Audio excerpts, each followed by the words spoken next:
we're back again. It is Atlanta Discuss. Yes, we are back. My name still remains Adebalogo. I'm your host. Some of you call me moderator. Either way, they both work. Thank you, 7 continents of the world, Asia, Antarctica, Africa, Europe, North America, South America. Thank you for your loyalty. Today, again, we're not going too far. I've always said it, Nigeria, my home country, is the largest concentration of Black people on the earth and on the planet, actually. So there's no doubt about that, why I have a soft spot for it. And there are statistics that show us that 1 out of every 4 sub-Saharan Africans is a Nigerian. We also have statistics that prove to us that 1 out of 6 in the entire, of Black people in the entire planet are Nigerians. We also have statistics that clearly shows us that Nigerians are the most educated migrating bloc to 2 to 3 of the 7 continents of the world. So we can't ignore Nigeria. At independence, Nigeria was the beacon of the Black race, now acting clearly behind schedule, and we really need to probe why people are not happy. We can organize very good elections in Nigeria. So today we are going to bring someone I consider an elder statesman by any standard available. He has earned his epaulets. He's a primus inter pares in so many regards, but that's not why we're here. We're going to introduce to you today Aare Dele Momodu to Atlanta Discuss. Aare Dele Momodu, welcome to Atlanta Discuss, sir. Good morning, Atlanta Discuss, and I'm happy to reach you live from Accra, Ghana today. Thank you so much, sir. I mean, you all know Bashoro Dele Momodu now is Aare. He's a man of so many parts. You know, he's a businessman, a motivational speaker, he's a journalist. You know, he's a man that's ended. We all know how he started. He's been there and he's loyal, you know. And right now, we like guests that are scholars and that are true to power. So that's why it fits the billion. And the topic for today is very simple.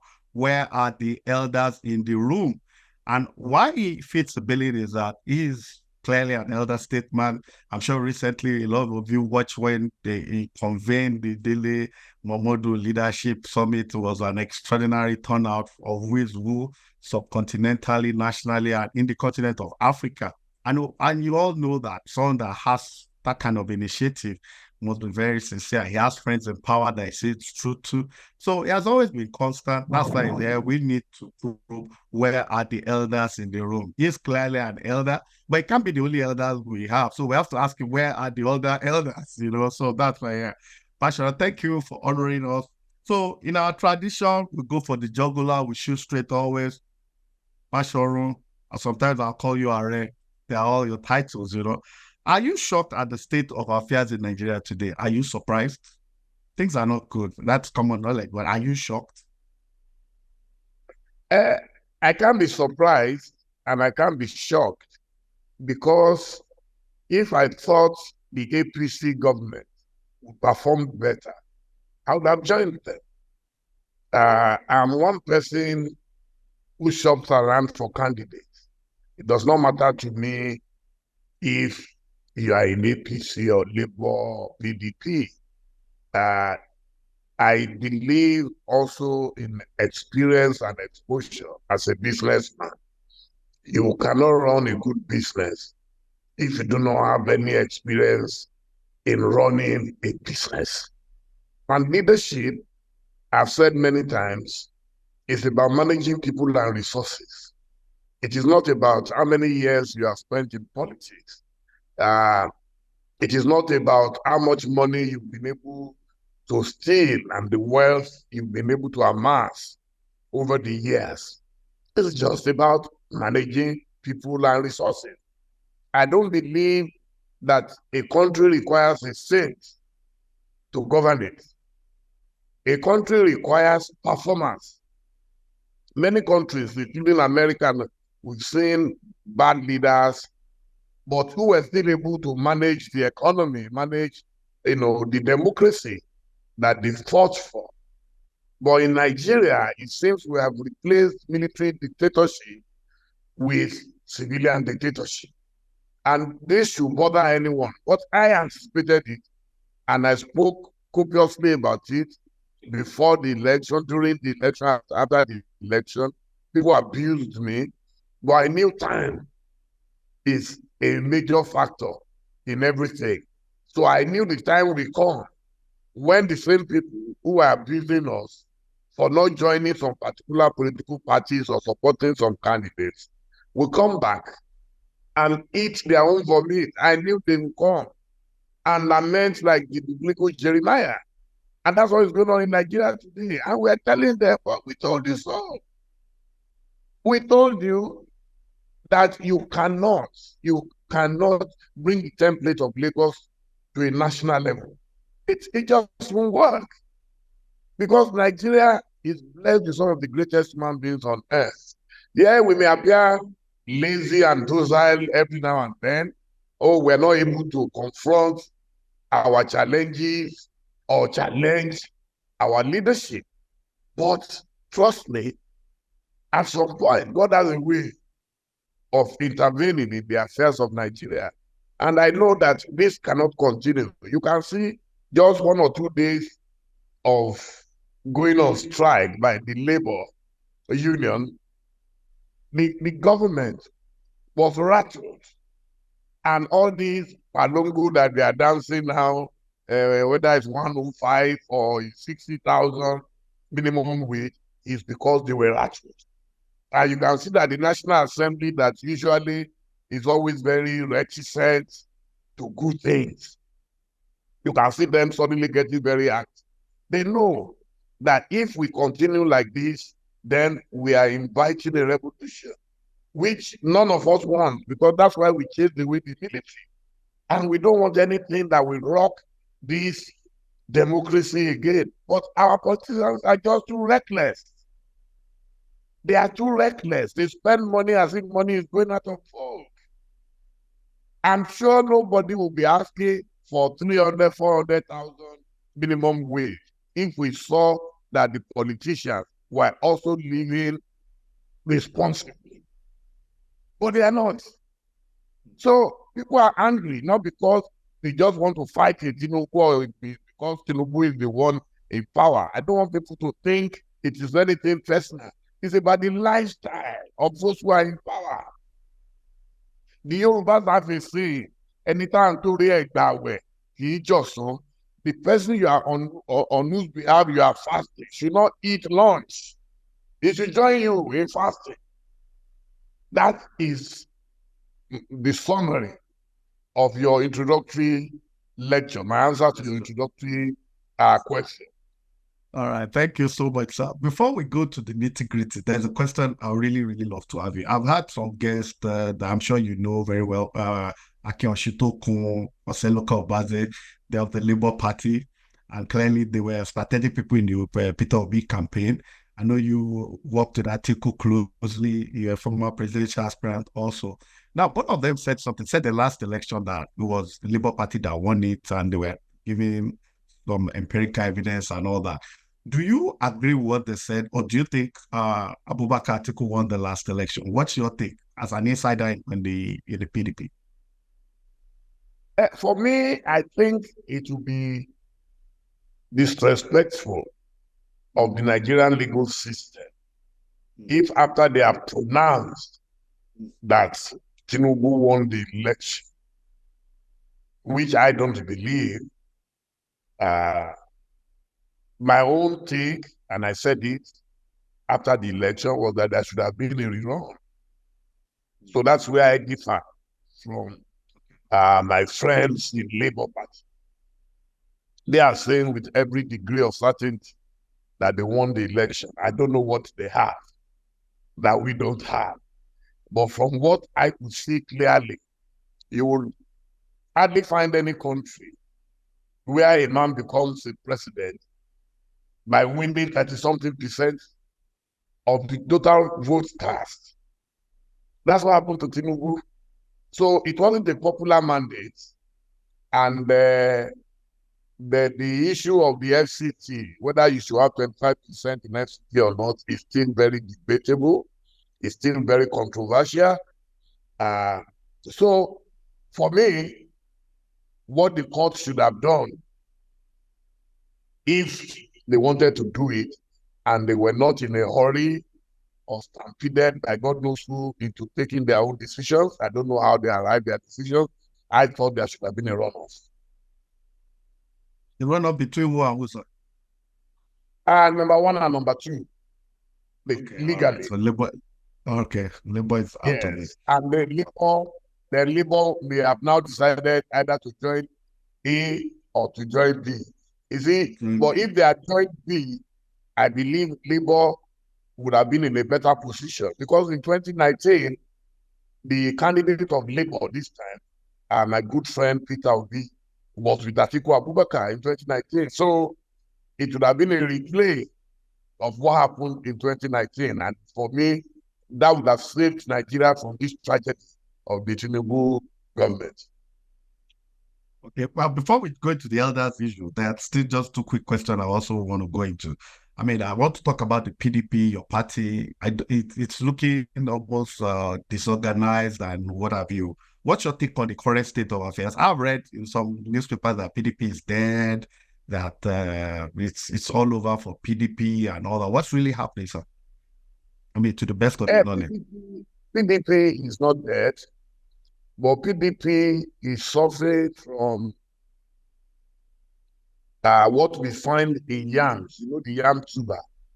Sometimes you see some black spots, and those black spots come from, insect infested attacks on the yam. So kokoro tó ń jẹ iṣu ara iṣu ló wà, kokoro tó ń jobi ara ọbẹ̀. So the insects that destroy the yam tuber, destroy the kola nuts, they are usually parts. They have to be embedded inside those things. It's the same thing in PDP. Those who are destroying PDP are within PDP, and they are doing so for personal reasons, not because they love PDP or not because, PDP didn't give them a certain candidate. That cannot be true. And I would like to address this very quickly. The hypocrisy of those who say, we are fighting. Why should power go back to the north? After Buhari, why not? PDP could not be accused of any bias against the South. When PDP had produced southern presidents that governed for a total of about 13 years out of 24 years. So people are now saying it that we must follow whatever APC does or whatever Labour does without looking at our peculiar situation. We had Obasanjo as the first PDP president produced by PDP, was Obasanjo 8 years. After that, we had Umaru Musa Yar'Adua of blessed memory. And unfortunately, he didn't complete his term. And his VP, Goodluck Jonathan, took over power from him and spent a total of 5 years after the demise of Umaru Musa Yar'Adua. So if you add 5 years plus 8 years, that's already 13 years out of 24 years of our return to democracy. So it's more than a house. So you cannot say, and they still gave him another chance to contest. If he had won that election in 2015, it means that Southerners would have been in power for 17 years out of 24. They understand. So people and those who are coming up with this idea of, we are fighting because they forced Atiku on us, nobody forced Atiku on anybody. And they all promised to support whoever emerged. They were the same people who said PDP should throw open. That's why someone like me got the form. Everybody got the form because they jettisoned the zoning formula.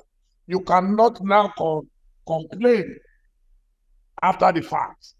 So it's a sheer hypocrisy for those people. And the same people complaining now, they were ready to take the position of VP to Atiku.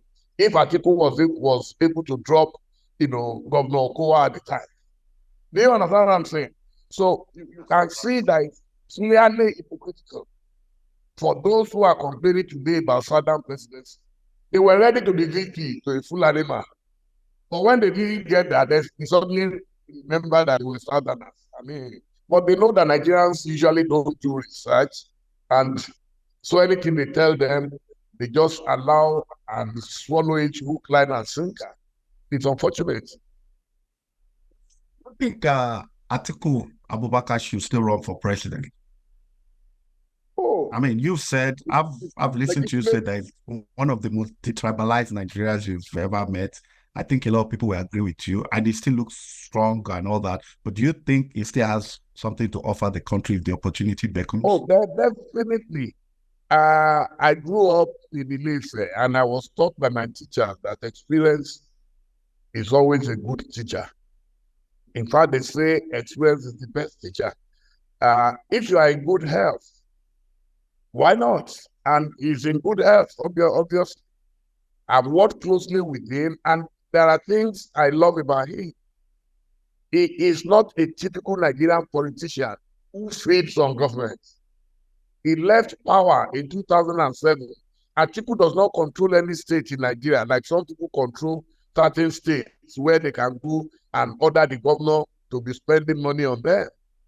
Atiku runs many businesses that are visible to those who care to look. You don't need to search to know that Atiku is a consummate businessman. Atiku is also a very cerebral man who went to school, as he said, he went back to school. I'm sure you must have heard that he did a master's not too long ago, maybe about 2-3 years ago at Cambridge. Those are the kind of people I want to see in Nigeria. And when he was in Nassau Rock, we saw the difference, the caliber of people he assembled. The Chris Mamas, the Onukaba, the Noyojos, the Professor Adeolu Akondes, and all of them. Those were, and he did not care where they came from. He's not the kind of person who will get to power today and everybody will come from Adamawa State. He has been able to demonstrate that year out. And I also remember vividly how he agreed to step down for Chief Moshood Abiola in 1993 at the Jos SDP convention in Jos. He went away quietly. They promised to make him VP. That was the deal. They didn't make him VP. They chose Babagana Kingibe. He did not throw tantrums like some people are doing now. He went away quietly. And then he became the governor of his own state. And they called him to say, oh, drop the governorship, come and join us at the national. And he became vice president to President Olusegun Obasanjo. That is a man who has his thinking cap up there. I admire him. That's the truth. It's not because I worked with him or I didn't work. I supported him and Peter Obi in 2019 anyway. And I was not even a member of PDP at the time. That's why I told you I shop around for candidates. If I see candidates who are better than him tomorrow, maybe, I haven't seen any. In fact, you can see right now that he has taken serious charge of the opposition and is dishing out day in, day out, is dishing out facts and figures to APC, to Tinubu. He's taking them on. He is the only candidate in 2027 that can raffle Tinubu. Tinubu can, trust me, cannot be afraid of anyone else. He knows the experience and the exposure and the capacity of an Atiku. And I've been telling my friends who call me, oh, don't you think we should find a different guy? I said, this thing is not a game of emotion or sentiment. It's a game of capacity. I have contested twice, and I've seen that the head of an elephant is not for a child's play. No way. If PDP is serious about taking out Tinubu, or the insects that have infested PDP are still going to work for Tinubu, then it means that collectively we will be stupid for us to leave our own party and work for a party that has virtually collapsed Nigeria. That's my position. So do you think, I mean, it looks like there have been some realignment of forces. I mean, Obi met with Atiku and all that. But let me ask you this. Do you think Obi is eminently qualified? Like you just said, Atiku's experience and all that. Do you think Peter Obi is also qualified to be president? Do you think we'll, because his supporters believe that, yeah. Go ahead. Peter Obi, I'm not one of those who will attack Peter Obi. People attack him for whatever reasons they are. But I see him I interact with him, we've interacted, and I know that he's very passionate about Nigeria, and he's a very brilliant gentleman. No human being is perfect. There is no human being. I'm not perfect. Peter Obi is not perfect. Atiku is not perfect. But they, in my ranking, they are amongst the best materials you can get today for the presidency. But you know, the presidency is not always 1+1. There are so many vested interests.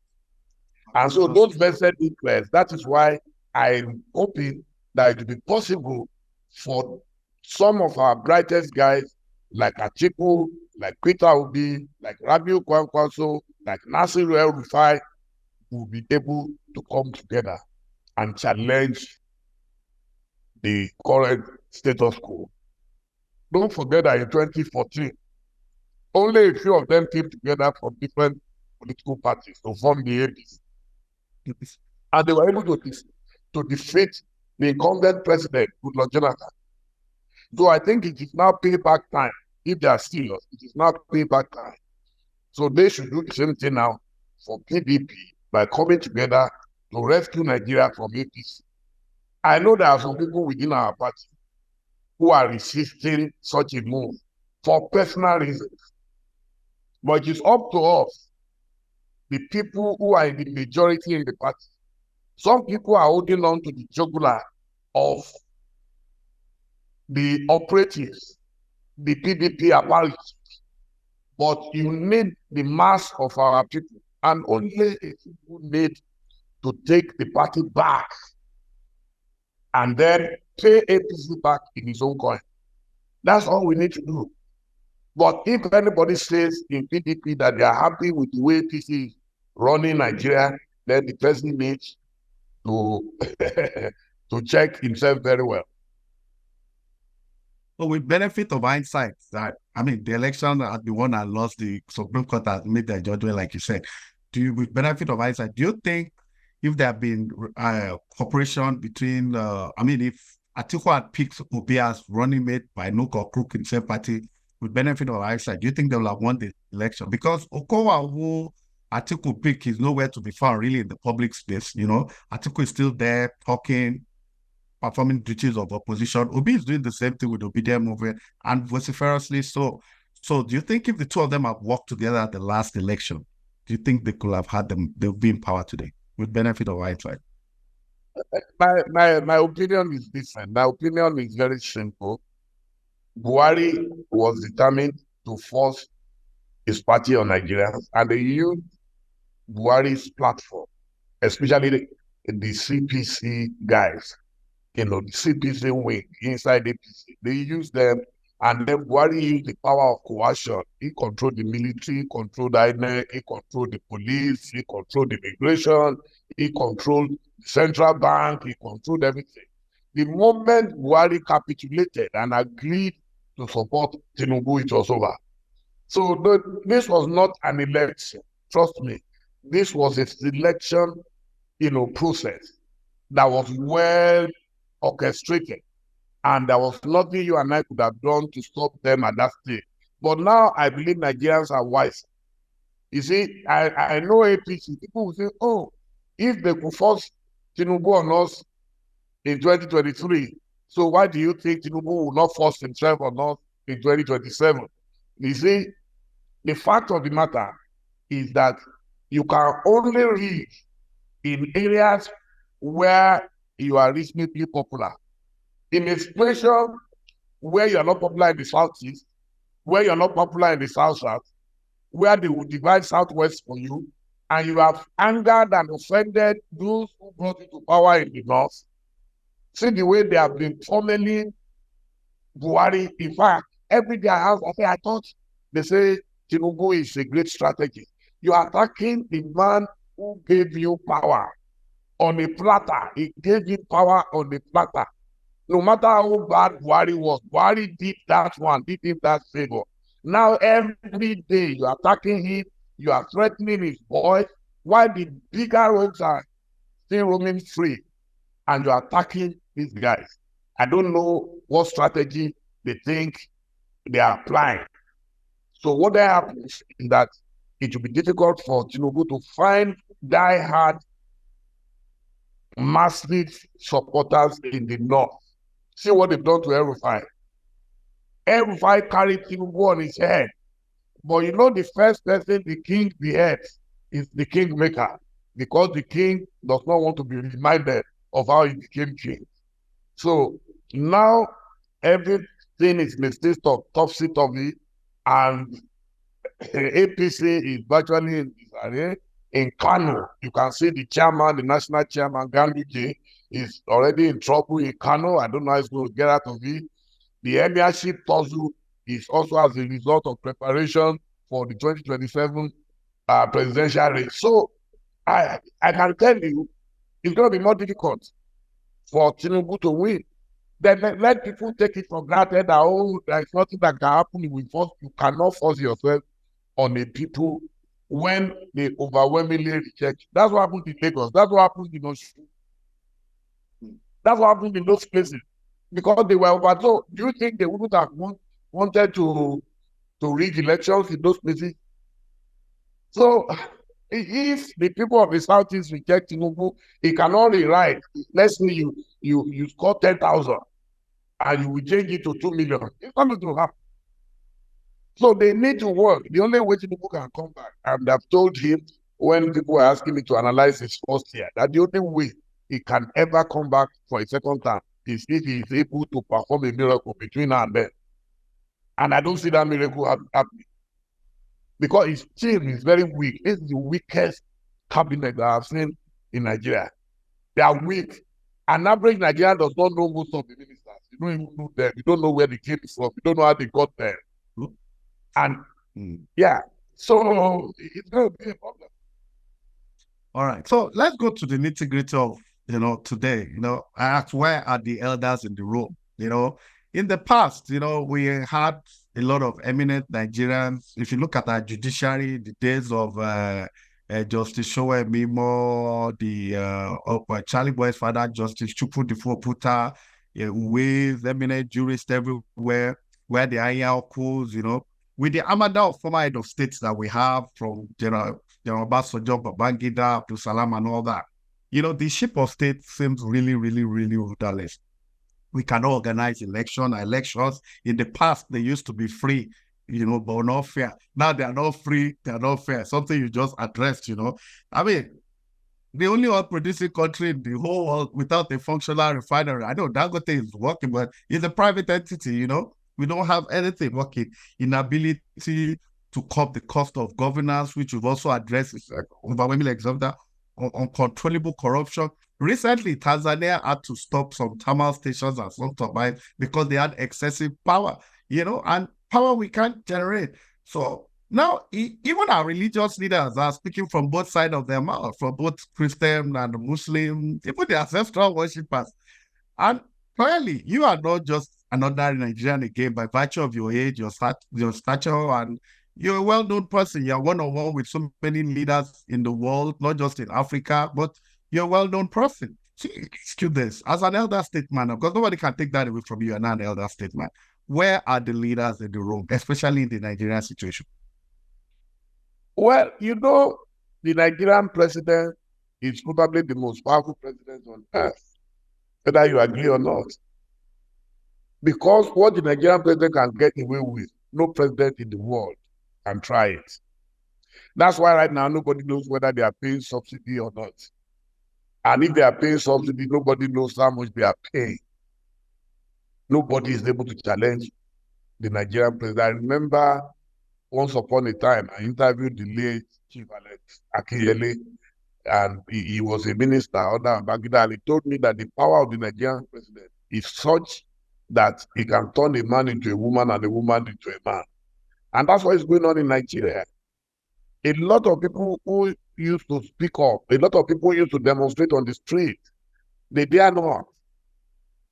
Because they know that this guy is not your regular guy. So that is why everybody just went, So those of us who are speaking, we are his friends, because it's only your friend who will tell you the truth. People say, oh, but it's your friend you support. No, I can't support my friend blindly. I want it to be on record that while he is president, I spoke truth to him, but he refused to listen. If that's all I've gained, that's fine. It's easier for me to also go and make my own millions now. People talk as if I don't like money. Everybody likes money, but not this kind of money. We're talking about, loving our country. We're talking about patriotism. I choose my country above any friendship. So the elders have decided to keep quiet because, one, their friend is in power and is a friend who knows how to use money very well to keep people silent. So how many people can resist such a thing? But I believe at 64 going on 65, I've paid my dues in Nigeria, and God has given me good health so that I can continue to run a little business that can sustain me. I'm not looking for too much. That is why I can speak. I've never been in government. I've never been in power, and I've been in politics since 1982, 42 years ago. So if I have survived 42 years already without being in government, I'll be 80 in less than 16 years' time. So what really am I looking for again in life? God has given me a good family, good children. So they suffer for this because they should be enjoying, seriously. But I've told them that I've donated my son to the service of my fatherland. How do we explain the Nigerian intelligentsia that have abdicated responsibility totally? I mean, in the past, intelligentsia used to be the major source of criticism, the professors and all that. Now you have professors rigging for INEC. I mean, personally, I'm ashamed, that the ones doing the rigging. And the same people under ASU will go on strike. How do you expect government to take you seriously? So, my question is this. The intelligentsia have abdicated responsibility. You can answer. I don't know where I'm going. Yeah, the aspiration of the intelligentsia, perhaps, is to join the privilegentsia. Did you catch that? The aspiration of the intelligentsia in Nigeria is to be a part and parcel of the privilegentsia. So once you cross that line from intelligentsia to privilegentsia, it's like, hey, Islam teach them, join them, which is what people are preaching to me daily. People call my wife, call my family, what's wrong with your husband? Tinubu was his good friend. I said, no, he's my friend. We're not enemies. This is nothing personal, but this is about Nigeria. When he was governor, was I part of his government? No.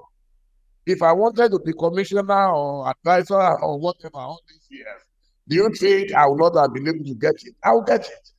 But that is not my mission on earth. My mission on earth is to be able to do my work. I'm right here in my home office in Ghana today. So I'm able to operate internationally. I left Nigeria yesterday. I just finished building the Dele Momodu Leadership Center in Ibadan. So I'm very busy, extremely busy. I intentionally created a variety of activities for myself so that I would not be so lazy and docile to the extent that I'll be going to Abuja. I don't think I'll be in Abuja this year. We're already in June. I'm not being to Abuja. I don't have any business in Abuja. There's nothing I'm looking for in Abuja. But some people are in Abuja, they will go bankrupt, staying in hotels, hoping against hope that something will be thrown at them. They want to be ambassador, they want to be parastatals, they want to be. That is not my mission on earth. So that is why the so-called intelligentsia, they see the way they are rubbishing our university lecturers. It's unfortunate. Any nation that respects intellect cannot prosper. That is why in my own little corner, I decided to build this Dele Momodu Leadership Center in Ibadan. It's a library where we invite scholars, intellectuals to come in to brainstorm. We give you free accommodation, free feeding, free everything. We just want you to produce things that will benefit Nigeria and Africa. We invite scholars from different parts of the world to come to Ibadan. Ibadan will be the center of excellence. And that's my own little contribution to academia. I'm still going to ask you about that because I've been following what you're doing on that. But before we get to the leadership center, We spoke about our elder statesman, former president abdicating. We've spoken about the intelligentsia abdicating. There's something we call office of the citizen. That's the people. In as much as it looks like we do have a failure of leadership, the office of the citizen is almost non-existent in Nigeria. Because historically, what we've gone through in Nigeria, 10% of it in other climes, everybody will have erupted. Is it because of the fact that poverty has been weaponized, or people just decided to give up? People are just tired. Even me, I'm tired. I used to write a weekly column called Benevolent on the back page of This Day. I stopped for almost 1 year now. I'm tired. Because even the people who should be the greatest beneficiaries of my struggle, they're not interested in themselves. They're giving up on themselves, and they would rather abuse you. You then become the villain instead of the hero. And then, so what do I gain from it? So you won't believe it. I'm that weak now. I used to enjoy writing every week. But if I do so now, I feel very miserable, seeing the response of our people. So if people are so docile, and my father was not the owner of Nigeria, so be it. Ono Yabo, if you collapse on all of us, the heaven will fall on all of us. If we don't care, and we don't seem to care. So these people that don't care, how do you expect them to vote properly in 2027? Because you said earlier on that, well, when push comes to shove, the people who come out, they know the fact and all that. But they don't care. Why will they make the difference in 2027? What happens during elections? I can tell you. What happens during elections will be slightly different.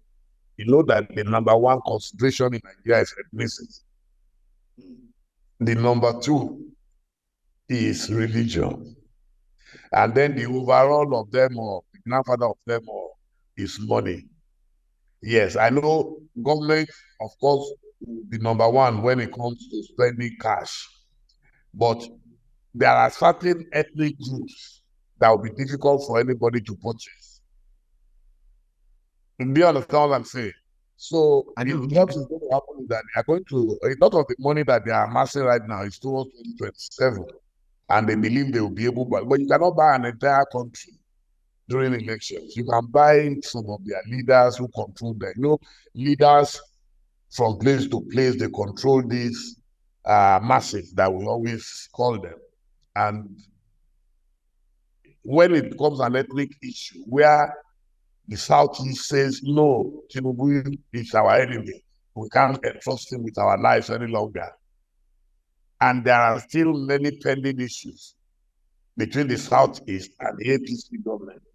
One of them is the Nnamdi Kanu issue, and nobody is talking about Nnamdi Kanu at the moment. The man said he ran away because his house was invaded. And of course, the first instinct of man is to protect himself. So he ran away because his life was in danger. And the court after court said release this man, and they have refused to release him. So how do you go back to such an area and say you love them? A lot of Igbo people in Lagos State are complaining that they are under attack in Lagos. So how do you persuade such a people to come and vote, no matter whether they care or they don't care? During the election, at least those few weeks, they must care about surviving wherever they have found themselves. So for me, if you go to the South, the same thing is going to happen. Look at Rivers State, a state that should be the role model for other states in Nigeria because of its special positioning in our country. It's going up in smoke because one uncontrollable agent of government decides that he's the only one who can control the state. And nobody is doing anything about it. APC is not doing anything about it. A man claims to be in PDP, and APC is encouraging him to destroy his own party. So, these are issues that will later come back to haunt. You mark my word. You will see what will happen. Because Nigerians are not so stupid not to know the voice of Jacob from the hand of Esau. So, if Bola Ahmed Tinubu succeed, I mean, maybe, and I say if he succeed in restructuring Nigeria, there's been a lot of clamor for that. And maybe along the line, they devolve power, tamper with the exclusive list, all that, and possibly release Nnamdi Kanu along the line. Do you think that will assuage all the outstanding issues we have, heal feeling, and what we have? Because I do think, I might be wrong, but I think that's probably what the game plan might be, restructure the country. The present power is absolutely, like you said, but if we succeed in doing that, do you think that will assuage Nigerians? Some Nigerians get easily cajoled, get easily deceived, get easily scammed. But a few leaders and elders know that an entire nation cannot be scammed like that.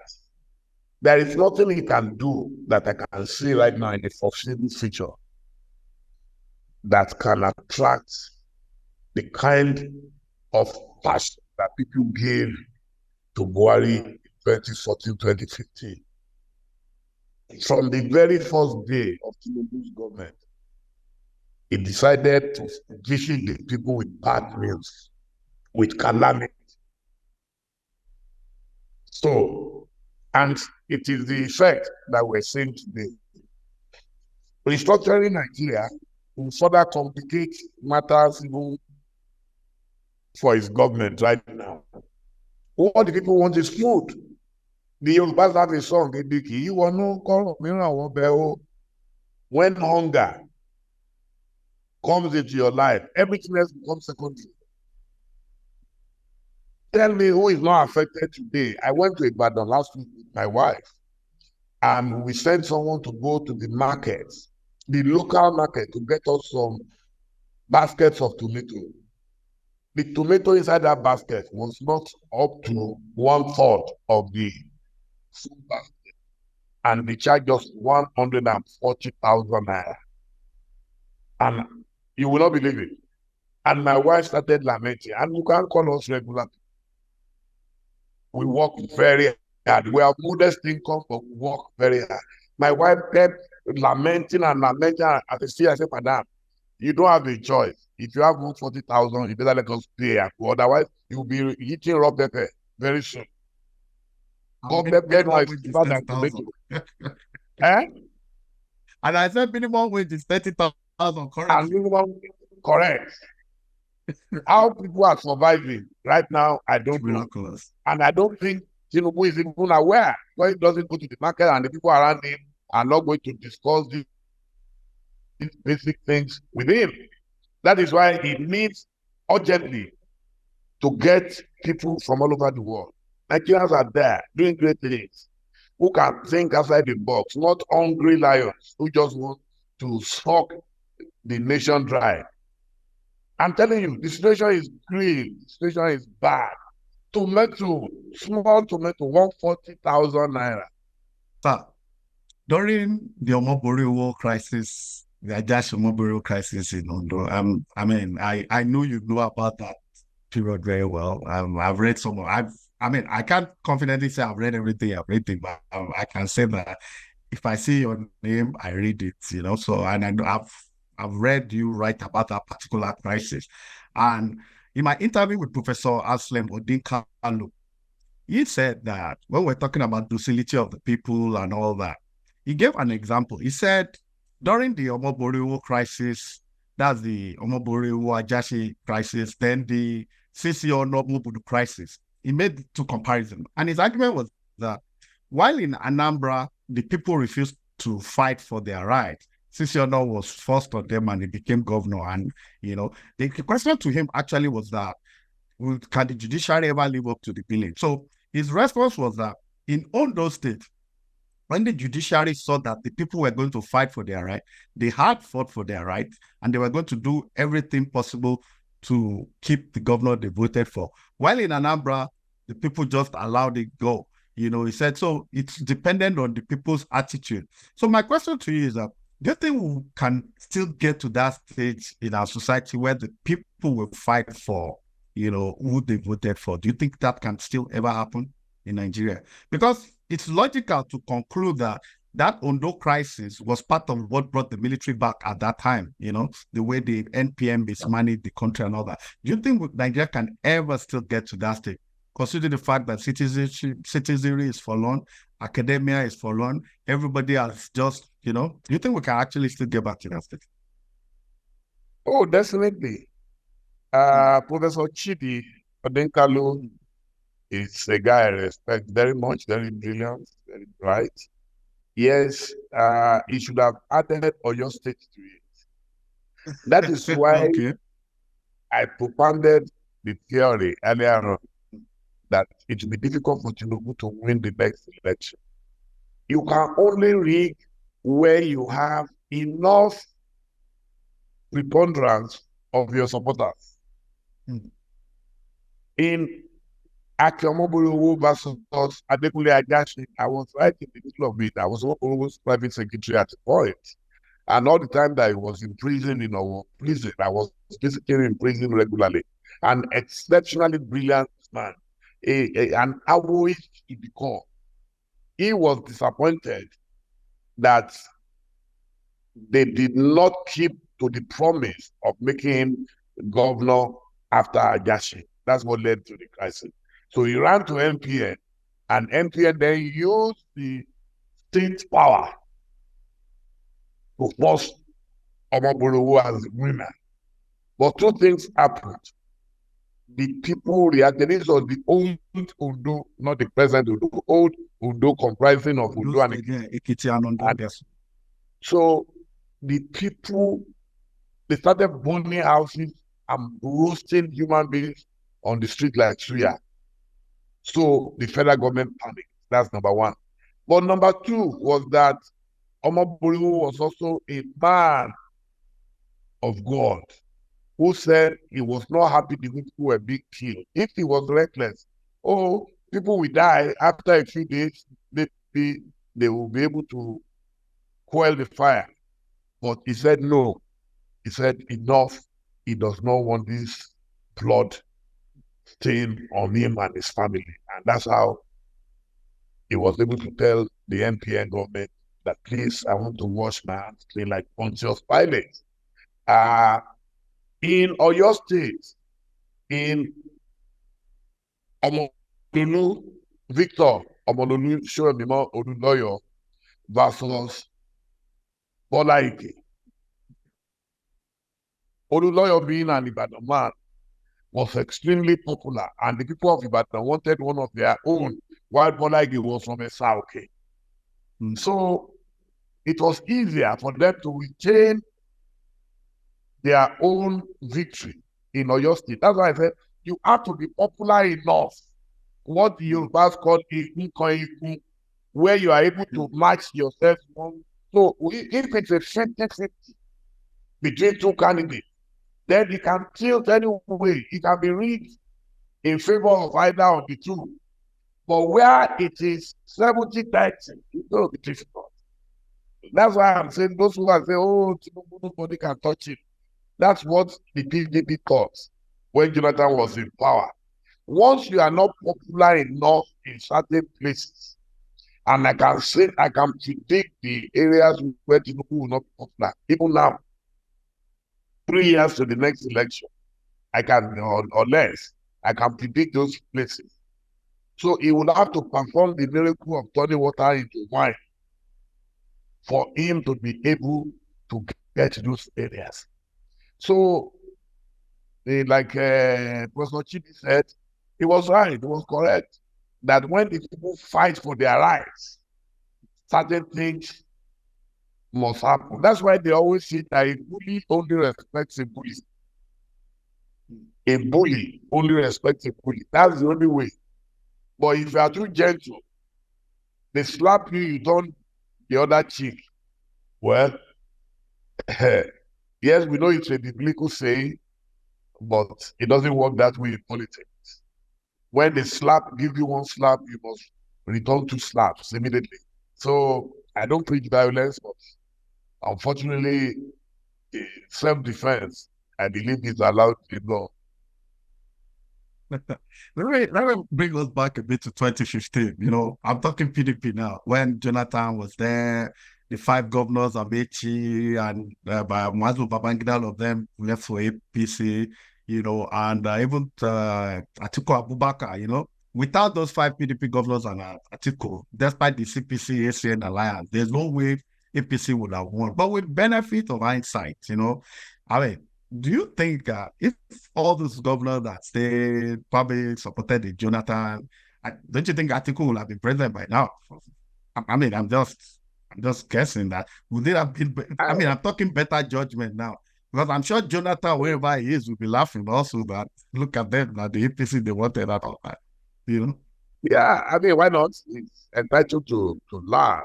But if PDP at that time had also managed the situation better, maybe those guys would not have left. So anything that is laughable, it was a tragedy that happened that befell a party I would later join. Oh, Buhari did not win the election. PDP, you see, I have a first degree Yoruba, so I like to speak a lot of Yoruba proverbs. I know. Yoruba, That's all right. Yeah, so if there was no crack in the wall, so what happened was that there was a crack, not like there's a crack today. And what I love about the articles, these Arakes who left at that time was that when they were disgruntled, they left. They did not destroy the party. They left. They volunteered to go. If we can go forward, we can go backward. And unlike the people now who are destroying PDP, people must use their brains. And me, if I'm angry, and I tell people, if I'm tired of working in a place, I resign.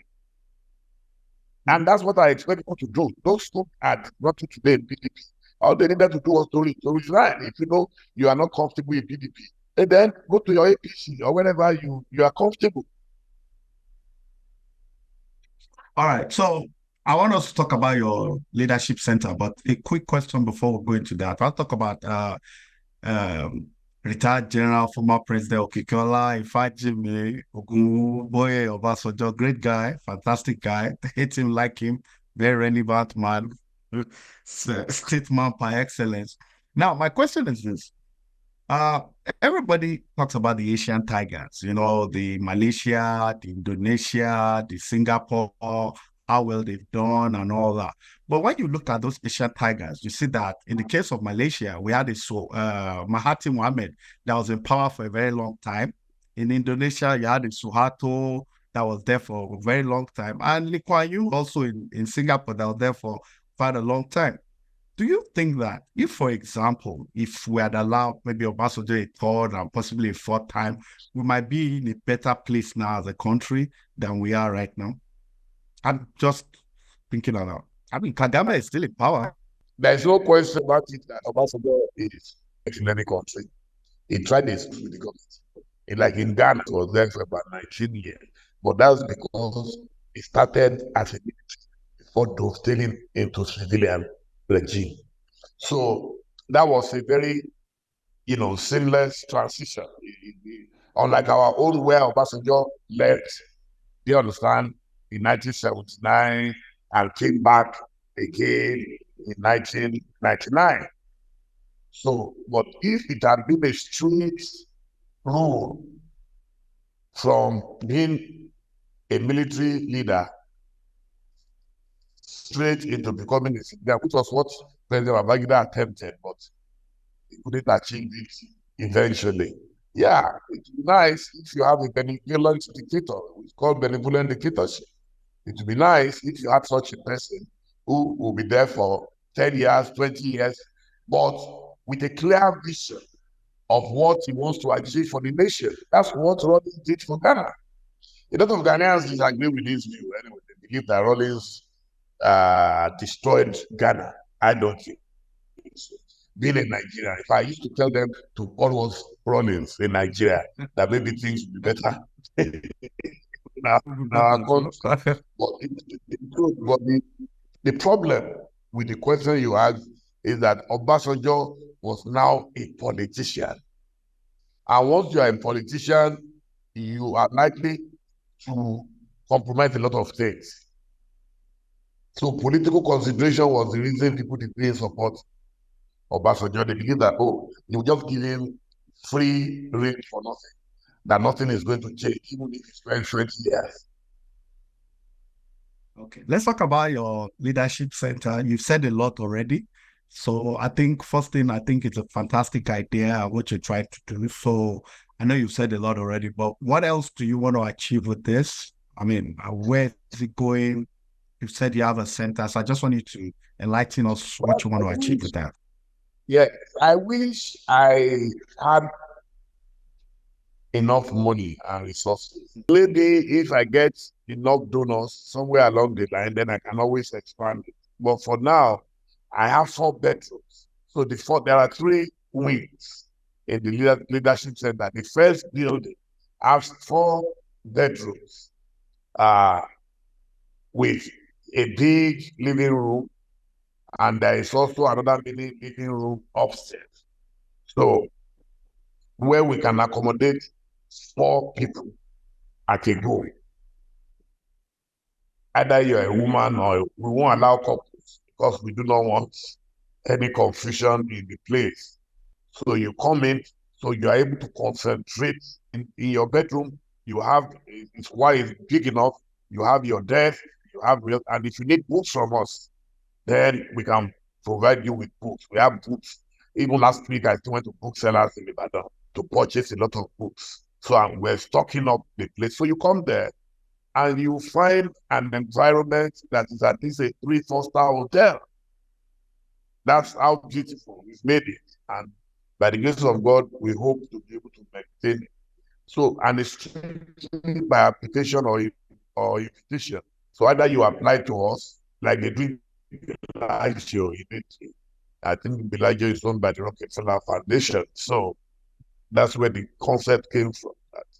So you come, you apply, and once we approve, you tell us you want to stay 1 week. So we are able to structure so that you are leaving, another person, the place is open. So we have 4 bedrooms in the first one. The second wing is the library. Then on top of the library is something that it's like a penthouse. That is my own private wing. I have my office, I have my bedroom, just 1 bedroom in that. Every other thing, there are offices. Then the third wing is the staff quarters, because I have a lot of, guys that we want to accommodate, whether Nigerians, drivers, my security team, and everybody. So that's the way we structure it for now. And it's in a very serene environment. We share a fence with the Forestry Research Institute in Ibadan.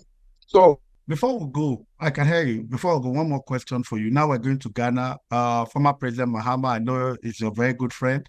One thing Ghana, in a way, has in common with Nigeria is that Nana Akufo-Addo aspired to be president. He was almost a perennial presidential candidate, just like Muhammadu Buhari.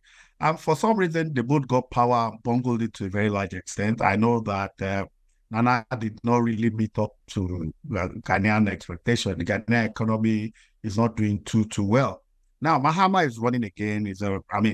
Do you are conversant with Ghana? It's fair to say you're an authority on Ghana politics, irrespective of your relationship. But do you foresee Mahama becoming president this time around? Well, from all the opinion polls, I do not want to dabble into Ghanaian politics. I'm a very good guest in Ghana, and Ghanaians love me. Okay. So I have friends in NPP, I have friends in NDC, and even the young guy, the independent candidate who came out recently, is my friend and brother. So, boys, all the opinion polls have shown clearly that John Dramani Mahama is in a clear lead. So if he sustains that, I'm sure he will come back as president, and the Ghanaians will get. He worked very hard in his first attempt. He worked extremely hard, and all the things he did in education, in aviation, in infrastructure, in healthcare, in housing, they are all visible to the eyes. He did extremely well, and we're very proud of him. That's why I like to refer to him as the great leader of Africa. He's done. In fact, I never knew we see as such people, and he's an intellectual. I traveled with him extensively even after he left power. We were there in the US, we were there in Kenya, we were there in South Africa, and he's one of the most sought after speakers in Africa. It's extremely busy, and Ghana will be lucky to have such a man again. You're an elder statesman now, no doubt, by virtue of so many reasons. What's your message to Nigerians? Your message of hope to Nigeria? That'll be your parting shot for the exam. Well, no matter what happens, things may appear very hopeless at the moment, but we have to know that God is able to deliver us. We pray more than praying mantis in Nigeria. We are amongst the most religious people on earth. I don't think God is going to abandon us, and I believe He will deliver us. Yes, heaven helps those who help themselves, but then we must also call on heaven to help us further. Thank you, sir. Thank you. Thank you so much, sir. You have listened to the Aare himself, Aare of the world, I'll call him, not just of a state or a city. You know, he has spoken well, and so many things. Part of what he said is, you can't give what you do not have. I mean, he didn't say it in those words, I'm paraphrasing. You know, you can't give what you don't have. And for people to believe in a government, the government must be seen to be sacrificial. We're not seeing that in Nigeria. When you buy jeeps and four-wheel drive for senators, congressmen at 160 million naira, with the current economic state, it is totally unacceptable. Yes.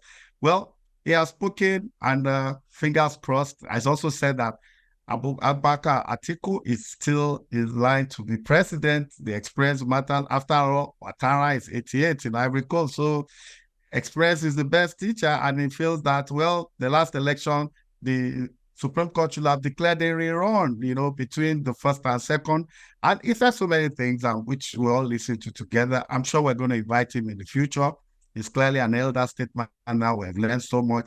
Aare, thank you for honoring our call. We appreciate you, and enjoy your day. I mean, your schedule is tight, and we appreciate you just clearing this little time for us. And to the listeners and viewers all over the world, to the 7 continents, we appreciate your loyalty. Yeah. Thank you once again, Aare of the world. We look forward to having you again. God bless you. Bye. Thank you, sir. Thank you. God bless you, and my love and regards to your family. Thank you. Thank you so much. Thank you so much. Thank you.